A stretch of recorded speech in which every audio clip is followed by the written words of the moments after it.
Right, hi gang, it's Phil. This is the interview, probably the most requested one we get on social media. We've got the gaffer, Mac is here to speak to you all. Mac, pleasure at last. Phil? I say, I know you read social media, this is the one that everyone asks, can we get Macca on screen? Can we speak to Macca? So we're finally here. 2017, what an unbelievable year for yourself on and off the hockey.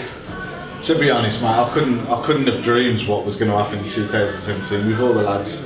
Well, let's take it back just a few months before 2017. Corey came over, won the World Youth. It was fantastic. I'm like, this is brilliant. So actually, finally got a world champion.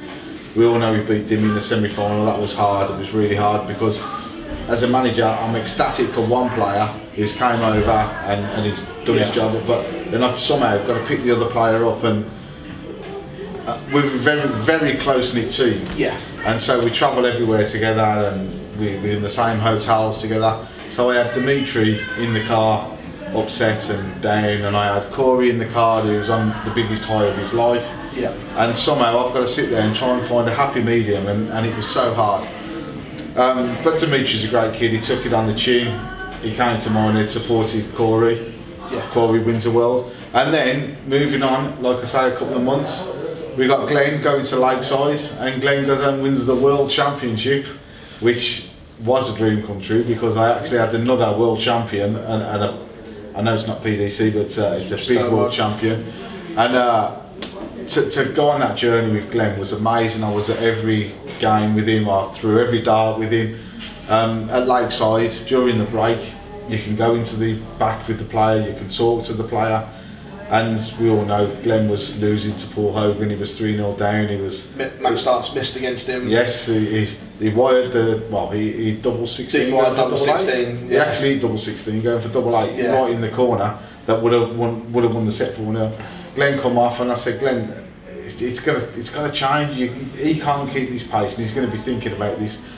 And Glenn's friend there was there, Dennis Coleman, and we picked Glenn up, and Glenn's a fighter. He's a fighter, honestly, and he fought. The first round he played Nick Kenny. Nick Kenny come out like a steam train. He played absolutely brilliant. 110 average Nick had that first set. Well, I've been watching Nick for a few years in the youth, so I know what he can do. And I said to Glenn there, I said, Glenn, this standard that Nick's throwing, he can't keep it up all the way. As good as he is, it's difficult. And again, Glenn came through that game, then Paul Hogan, and so on, and the rest is history. And the Danny Noppy game, I remember Glenn coming off, he needed one more set, and he said, Mac, well, he don't call me Mac, he calls me boss. He said, boss, what's the score? I said, Glenn, you need one more set, mate, one more set, and you're going to be the world champion. And he just looked at me, and he said, this is unreal. And the rest is history. He became world champ, and then this year, again, started off. Yella had to have an operation. Kim was struggling with the death of his mother. I had both boys in the Premier League, which was fantastic to have two players in the Premier League. Unfortunately, they both had the demons. They both struggled. Mind you, I think going back to the Premier League slightly, I think Kim's was a little bit false because some of his performances were unbelievable, and he was losing with 104 averages, and you see other players winning with 93s. So I know it's devil's advocate, but Kim I thought actually played really well in spells in the Premier League. Do you know the crazy thing about it? Kim has never won a game. Tell a lie, he has won a game. But Kim, he played so many games in the first and second time he was in Premier League, and he had massive averages, and just one mistake punished. He was punished. But this is the standard of darts you're playing against in the Premier League. You're playing against the top players, it's what you expect. He's learnt a lot from it. He's had not the best year, but again, I love Kim, he's a fighter. Yella, like I say, he had the operation, he was struggling. And the crazy thing with Yella is that before the operation, he was actually playing better than he did after the operation. And I think the mindset's totally different after the operation, because he was going into games thinking, I've got nothing to lose, I'm struggling, my hands hurting. And the darts was just going for him. But then when he came back, the expectation was so high on him because he'd had the operation. Everyone thought he was going to be brilliant, fixed. And like I spoke to you on numerous occasions, And he said, I'm looking for the pain. He said, I'm throwing my darts, that's on releasing, I'm looking for the pain. Expecting it to hurt. And because it's not there, I'm trying to find a way of making it hurt. So I know it's there, and he said it was weird, and it's affected his throw, and his whole throw has changed.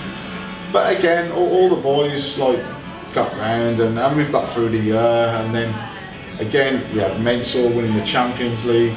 Unbelievable. What a journey that was. You shared it with me. I was going to say, we'd shared it every dart. That evening session was just an emotional roller coaster. It was brilliant. And then icing on the cake for me was Dimitri winning the World Youth. I know it sounds stupid, but it meant so much for me, because that kid, Dimitri, 4 years ago, I met this youth player, this young kid, young rookie. I was told, Kim said to me, come and have a look at him. He's a nice kid, come and have a look at him. So we was at Blackpool for the World Match Play, and the week after Blackpool, the Belgium youth came over to play a tournament and to play the British teenage Masters, whatever it was. And I met this young kid, Dimitri, a little cheeky kid, and they had a competition. They had a youth player with an adult player. So Dimitri said, "Me and you'll play," and I'm like, "Dimitri, I don't play darts anymore. You know, I'm no good." I said, "Go with someone so you can really play with Kim." He said, "No, I want to be with you." I said, "Well, you ain't going to win it if you're with me. It's not about the winning." He said, "We'll enjoy it." We got to the quarter final. Kim and his nephew, Jason, who were the favourites, got beat by 2 girls, Fallon and Casey. So they beat Kim, and that was brilliant for me. That was super. And we actually, apart from Ronnie and Dana got to the final, but myself and Dimitri got to the quarter final that day. And for me, that was amazing. And it meant so much to me that this kid who we've just met each other basically, and he didn't care about. He wanted to win. Of course, he wanted to win, but he didn't care. It wasn't all about the winning. It was about enjoyment and about making me feel good. Yeah. And that says everything about him. And then the next day he went on and he absolutely smashed the Teenage Masters. He beat everyone in sight. He dropped one leg all day. One leg all day. A young kid with somebody looking to give him a PDC contract or take him to Q school and give him a contract. The pressure was immense, and he dropped one leg all day. Was your mind made up from that? So I fell in love with him the day before. Yeah. But that day I just thought, this kid's a talent. This kid is special. So we signed Dimmy up, and then when he finally did get his tour card, by winning the youth, by the way, by winning the development tour, he had a real bad start. I think, including the UK Opens, he won a couple of games, but there was no money. He was in prelim, so he was earning no money. So I think he went 22 tournaments without picking any money up. And I could see the game was there, but he was just losing games 6-5, 6-5, and 6-4. And we sat down, we had a good chat, and we was going to make the decision of just resting him a little bit, taking him back to the youth and everything. But he's got big shoulders, he's a big lad. And we said, look, we'll persevere with this. You are a talent, you are one of the best players in the world for me at the time, youth players in the world for me at the time. And I think he won another youth that weekend, and then I'm sure he went out and he beat somebody like Peter Wright or somebody else, I can't remember who he was, but it was a big name, and that was it. Then he just started to play, and then this year we can see what he can do. His true potential's now come out. Nobody wants to play Dimitri, and it's fantastic. So team-wise, I've got a great team. Ronnie, Ronnie's steady. Ronnie will never let you down.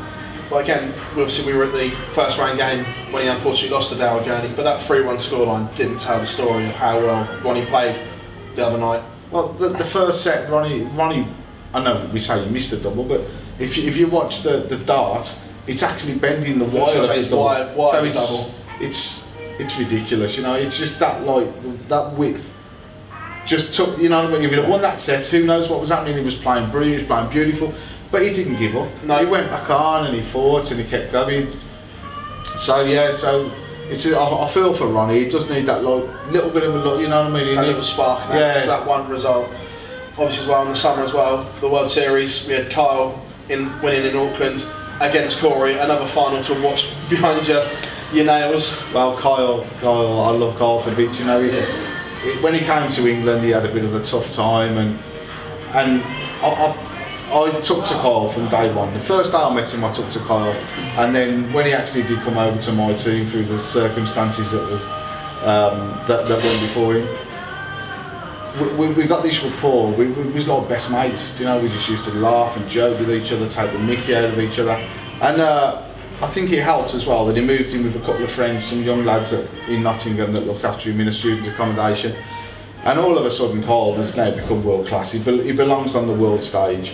Auckland was fantastic. I sat and I marked games between Corey and Kyle in the practice room, and the games were absolutely world class games. And I sat there. Peter Wright came in, and even he sat down and watched some of the games because the games were so good. There was 110 averages from both of them, and we're talking there was every match was like 6-5 either way. It was brilliant, great to watch. And Kyle beat Corey. I think whoever had won that game, I think deserved to win because they both played brilliant, and it showed the camaraderie between them both. You've only got to look at the way Corey reacted, losing a final, TV final, as a rookie, and both of them, by the way, were qualifiers. Neither of them were seeds, so both qualifiers. And you've only got to see the way he reacted and looked up to Kyle.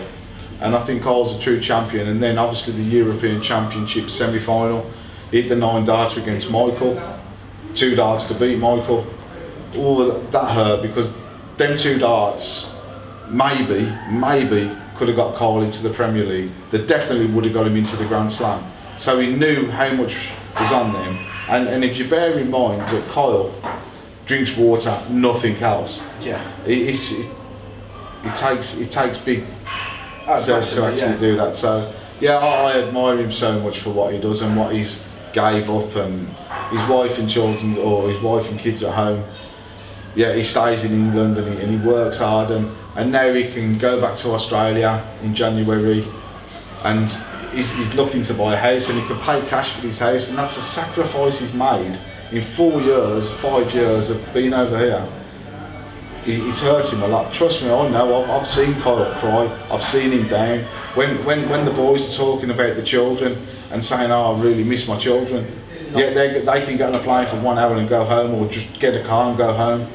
Kyle can't do that. On the other side of the world. He looks on FaceTime, and that's his way of seeing Charles. So I see the pain in Kyle, but also I see how proud he is, the fact that he can go home and show everyone, look, I'm buying a house for cash. Yeah. Because he works hard. He doesn't waste his money. I send his money home or put it in the bank account, and he's doing everything so right now. And I admire the kid so much. And I say to any young dart player, look up to the likes of Dimitri, look up to the likes of Kyle Anderson, because they are the future. And right. Kyle's only young. Yeah. Do you know, who knows how long Kyle's going to be in the UK? Who knows how long he's going to play darts?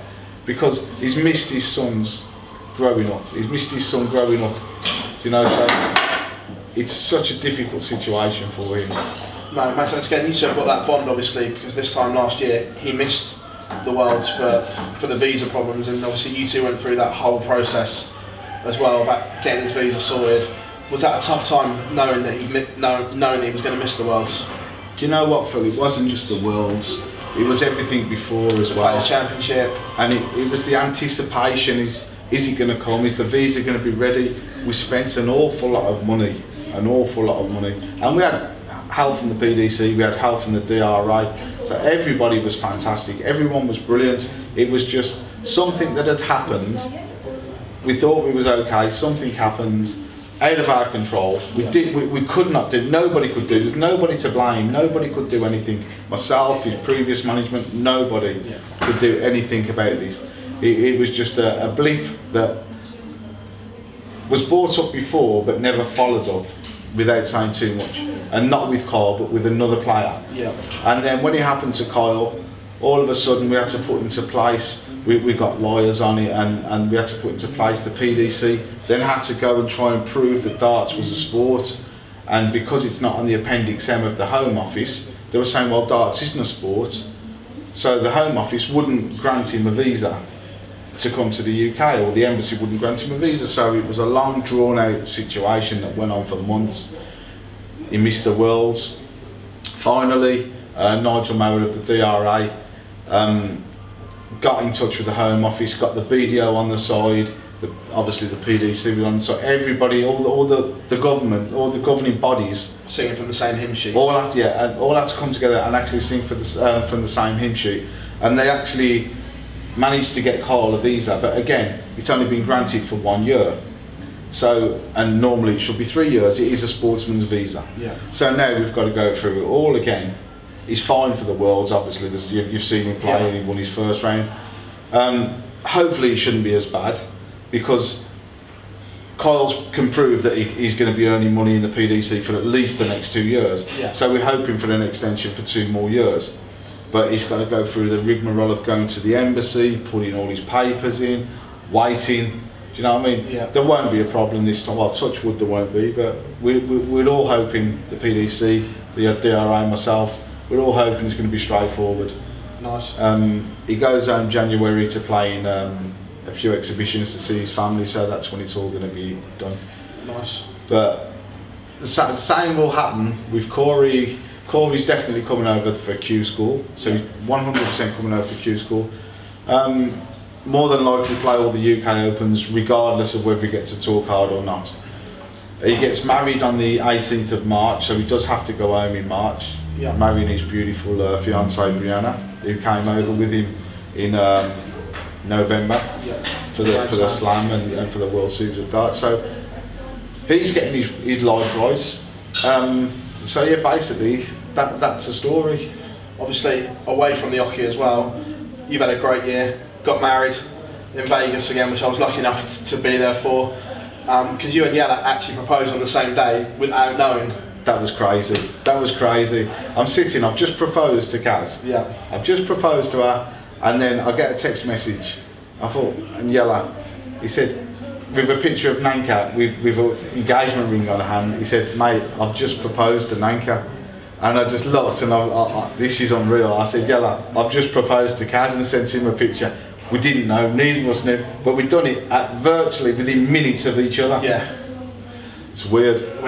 I say, married in Vegas as well. What an unbelievable time that was. Oh, Phill, like you say, you was there. That was probably it was one of the best days of my life. It was brilliant.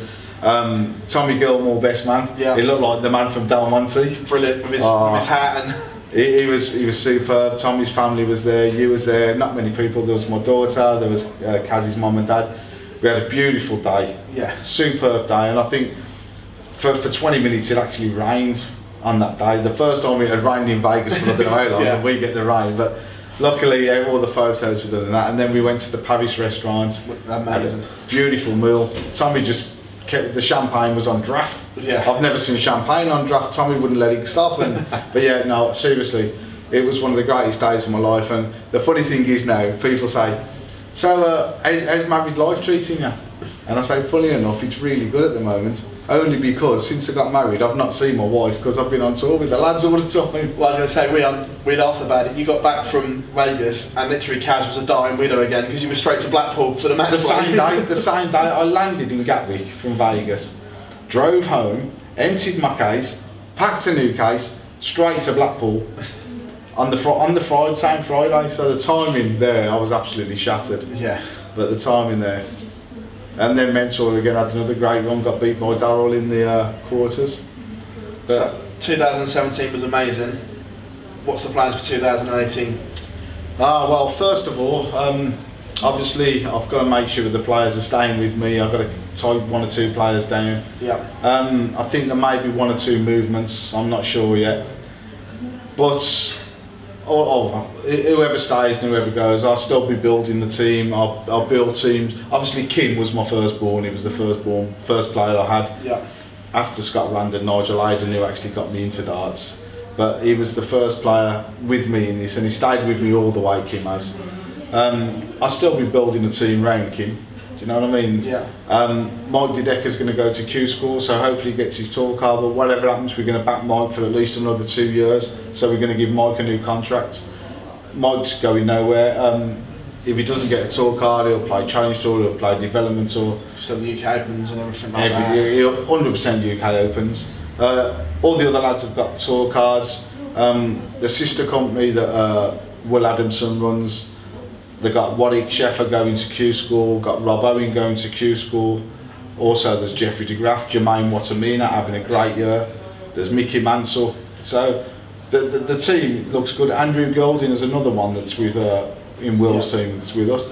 Andrew started to, well, every single player I've just mentioned there on Will's team started to play better towards the end of the year. So hopefully next year they're all going to have a great year.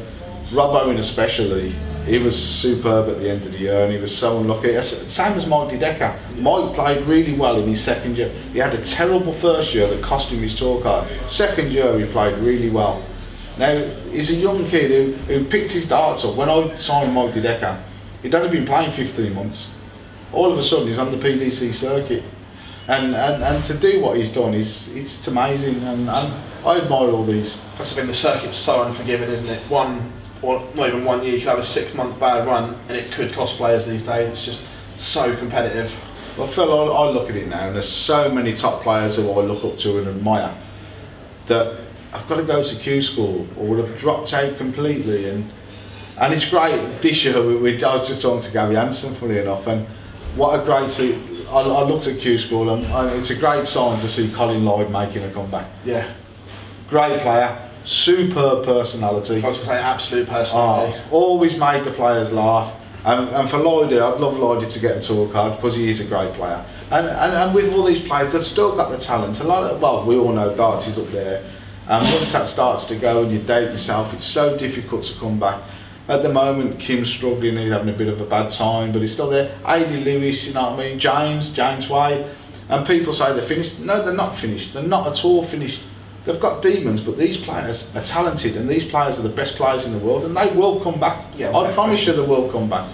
And how many times do people say Phill was finished? Every time we lost the tournament, Phil's finished. And then he'll come back and win the next one. And these players won't be down there for long. They will come back.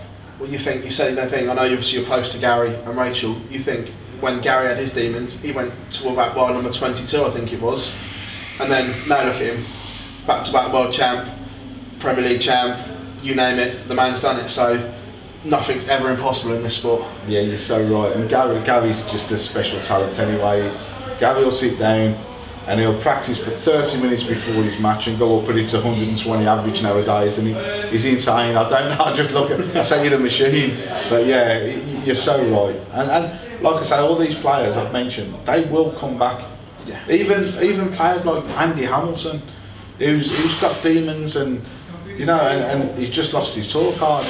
Well, if you look at, you've got Andy Hamilton, Wes Newton, Wes, all Premier League participants. Andy got to a world final, and now they're at Q School, which just shows the strength and depth now. It's like you say, it's so unforgiving now. There's so many young players coming through.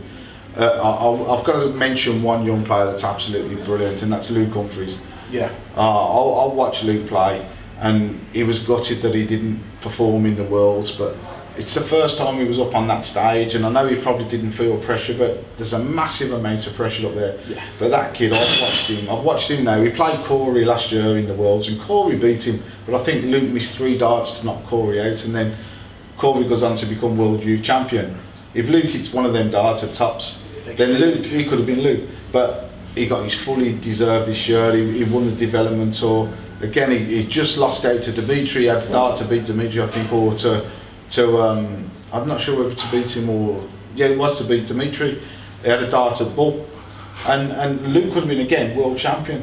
But this kid is absolutely brilliant. So there's a name to watch for the future. A lot of people in darts know who he is now, but a name to watch for the future is Luke Humphries. He's special. Cool. Well, Matt, it's always a pleasure to sit down and chat with you. 2017 has been amazing. Let's have a great 2018. Phill, thanks mate. And Merry Christmas to everybody. Merry Christmas. Happy New Year. Let's hope it's a good one.